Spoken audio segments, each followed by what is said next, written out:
Assalamualaikum warahmatullahi wabarakatuh. Bertemu lagi dengan saya Bella Agustina Permadani, yang pada kesempatan kali ini akan membahas bab 8, yaitu pusat investasi.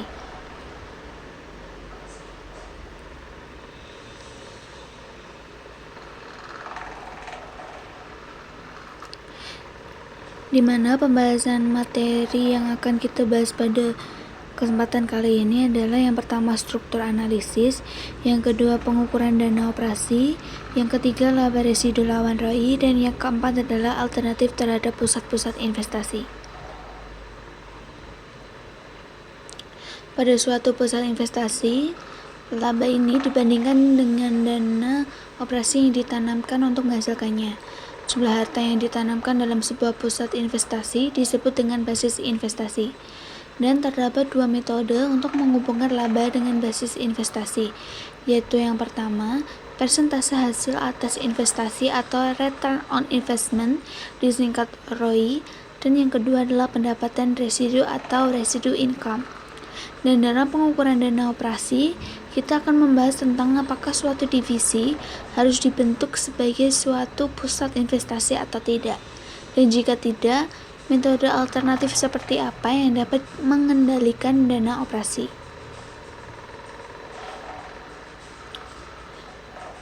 Berikutnya adalah struktur analisis.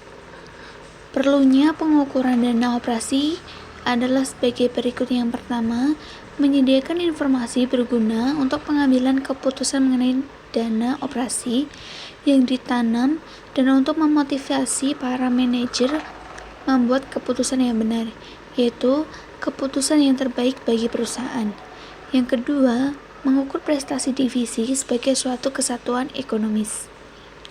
Dalam memeriksa beberapa alternatif mengenai harta dan dalam membandingkan ROI dengan pendapatan residu yang merupakan cara untuk menghubungkan laba dengan dana operasi, maka seberapa baik alternatif tersebut dapat digunakan untuk kedua maksud di atas.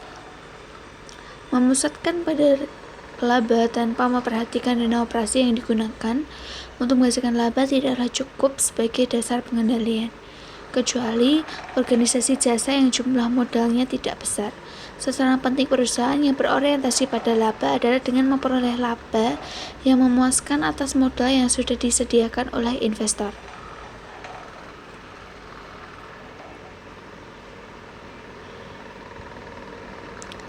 Manajer divisi mempunyai dua sasaran prestasi sebagai berikut. Yang pertama, mereka harus menghasilkan laba yang memadai dari sumber daya yang disediakan bagi mereka. Tergantung juga pada kendala-kendala hukum dan sosial. Yang kedua, mereka hanya dapat melakukan investasi tambahan jika investasi tambahan ini akan menghasilkan hasil pengembalian yang memadai. Sebaliknya, jika mereka harus melakukan disinvestasi jika laba tahunan yang diharapkan dari suatu sumber daya dibagi dengan harga jualnya lebih kecil dari biaya modal atau cost of capital perusahaan. Maksud menghubungkan laba dengan investasi adalah untuk memotivasi para manajer divisi untuk mencapai sasaran prestasi tersebut. Pada laporan keuangan divisi neraca, menyajikan dua cara untuk mengaitkan laba dengan dana operasi, yaitu ROI dan pendapatan residu, di mana ROI merupakan sebuah rasio, di mana pembilangnya adalah laba dan penyebutnya adalah dana operasi. Dan laba residu dinyatakan dalam rupiah atau mata uang lain dan bukan rasio, di mana dihitung dengan mengurangi biaya modal dari laba yang dilaporkan, dan biaya modal didapat dengan mengalihkan jumlah modal dengan suatu persentase.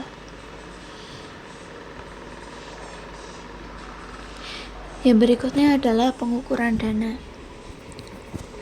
Cara-cara alternatif untuk mengukur pas-pas penting yang terdapat dalam basis investasi pada suatu divisi dan mengevaluasi alternatif ini sebagai berikut. Yang pertama, pada kas. Kebanyakan perusahaan mengendalikan uang kas secara sentral karena memungkinkan penggunaan kas yang lebih kecil daripada jika masing-masing divisi memegang uang kas yang cukup untuk menjadi penyangga bila terjadi ketidakseimbangan antara arus kas masuk dan arus kas keluar. Yang kedua, piutang, di mana manajemen divisi mungkin dapat mempengaruhi piutang usaha bukan secara tidak langsung dengan kemampuannya menghasilkan penjualan, tetapi juga secara langsung dengan menetapkan syarat-syarat kredit dengan menyetujui penjualan dengan kredit dan batas kredit secara individu, dan dengan kegiatannya melakukan penagihan yang sudah jatuh tempo.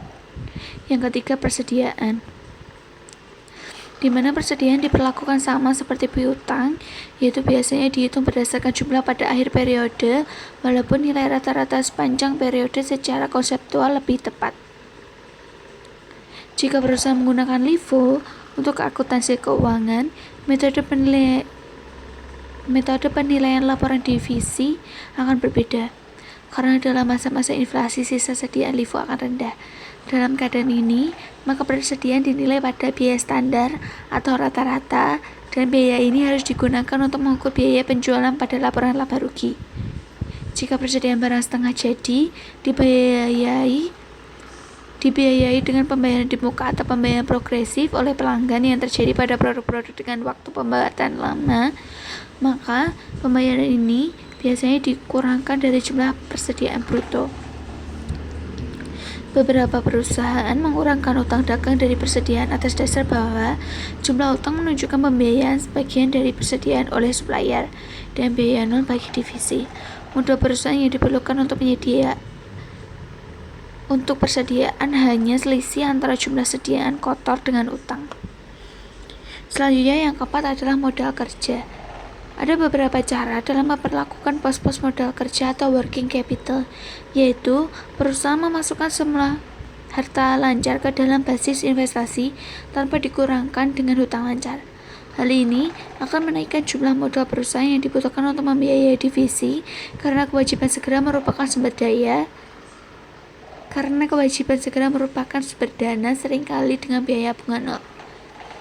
Yang kelima adalah harta tak bergerak, pabrik dan peralatan, di mana dalam akuntansi keuangan, harga tetap mula-mula dicatat berdasarkan biaya perolehannya, dan biaya ini dihapuskan sepanjang usia penggunaan harta dengan menggunakan mekanisme penyusutan yang biasa digunakan perusahaan dalam mengukur profitabilitas divisi pada basis harta divisi. Yang keenam adalah harta menganggur. Jika suatu divisi memiliki harta penganggur yang dapat dimanfaatkan oleh divisi lain, maka divisi tersebut diperbolehkan mengeluarkannya dari basis investasi jika selama ini masih dianggap ada. Tujuannya yaitu untuk mendorong para manajer divisi agar bersedia melepaskan harta yang tak digunakan di divisinya kepada divisi lain agar dapat digunakan dengan lebih baik. Yang ketujuh adalah utang atau kewajiban yang tidak lancar. Suatu divisi menerima modal tetapnya dari pusat dana perusahaan yang mendapatkan dana ini dari surat-surat pinjaman, dari modal investor, dan dari laba ditahan. Bila modal didapatkan lewat pinjaman hipotek atas kekayaan divisi, maka mungkin akan tepat untuk mencantumkan dana pinjaman ini secara terpisah dan untuk menghitung pendapat residu berdasarkan kekayaan yang didapat dari sumber perusahaan secara umum dan bukan berdasarkan harta total. Yang kedelapan adalah modal beban, di mana persentase modal beban ditentukan oleh kantor pusat perusahaan. Angka ini harus lebih tinggi daripada bunga modal pinjaman perusahaan, karena dana yang digunakan merupakan gabungan dari pinjaman dengan modal saham yang bunganya lebih tinggi. Biasanya, tingkat persentase ditetapkan sedikit di bawah besarnya biaya modal perusahaan, sehingga pendapatan residu divisi yang sedang-sedang saja akan berada di atas nol. Yang terakhir adalah praktik dalam industri. Sebagian besar perusahaan mencantumkan harta tetapnya dalam basis investasi dengan nilai buku bersihnya, karena jumlah inilah yang tercantum dalam laporan keuangan, dan karenanya menurut laporan merupakan jumlah modal yang ditanamkan perusahaan pada divisi. Yang berikutnya adalah laba residu lawan ROI. Pendekatan laba residu mempunyai keunggulan dibandingkan dengan ROI, yaitu bahwa seluruh divisi akan mempunyai sasaran laba yang sama untuk investasi as banding, sedangkan pendekatan ROI memberikan insentif yang berbeda untuk investasi. Keunggulan pendekatan laba residu yang kedua yaitu bahwa bunga yang berbeda dapat digunakan untuk berbagai jenis harta, serta dapat digunakan pada jenis harta tetap yang berlainan untuk memperhitungkan tingkat risiko. Maksudnya bahwa sistem pengukuran dapat dibuat konsisten dengan aturan keputusan yang mempengaruhi akuisisi harta.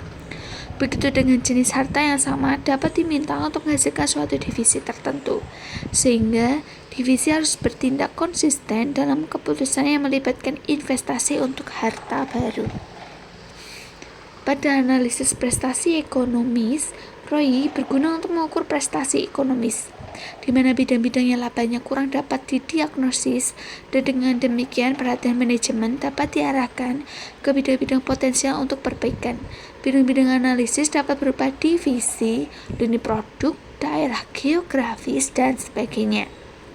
Menggunakan ROI sebagai teknik diagnosis tidak akan menimbulkan masalah seperti yang akan terjadi bila ROI digunakan untuk mengukur prestasi manajerial, karena yang pertama, analisis dapat membuat penyesuaian-penyesuaian terhadap data akuntansi bila ia yakin hal ini dapat membuatnya lebih berarti. Oleh karena itu, tidaklah perlu untuk meyakinkan manajer divisi akan kelayakan penyesuaian ini, karena mereka tidak akan dituntut untuk mempertanggungjawabkannya. Yang kedua, hasil-hasil analisis digunakan untuk menentukan bidang-bidang yang perlu perhatian.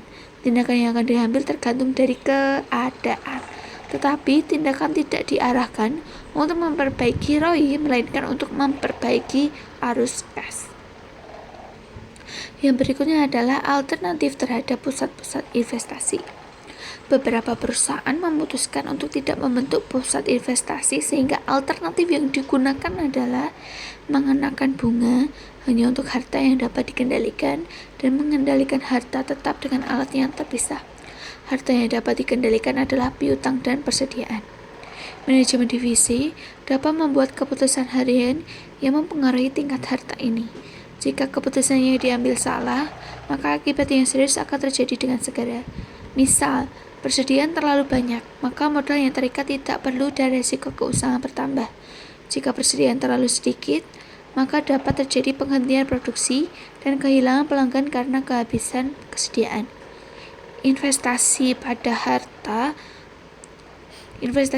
tetap dikendalikan dengan proses penganggaran modal sebelum direalisasikan dan dengan pemeriksaan setelah pelaksanaan untuk menentukan apakah arus kas yang diperkirakan memang menjadi kenyataan. Walaupun tidak memungkinkan untuk mengukur secara tepat, namun dapat membantu mengetahui dengan pasti suatu penyimpangan yang terjadi. Pendapat untuk menilai laba dan investasi secara terpisah untuk dicapai oleh manajer divisi, yaitu untuk mendapatkan arus kas jangka panjang maksimal dari investasi yang dikendalikan manajer, dan untuk menambah investasi hanya bila laba bersih lebih besar dari biaya yang dikeluarkan perusahaan untuk investasi tersebut. Keputusan investasi dikendalikan pada titik di mana keputusan dibuat.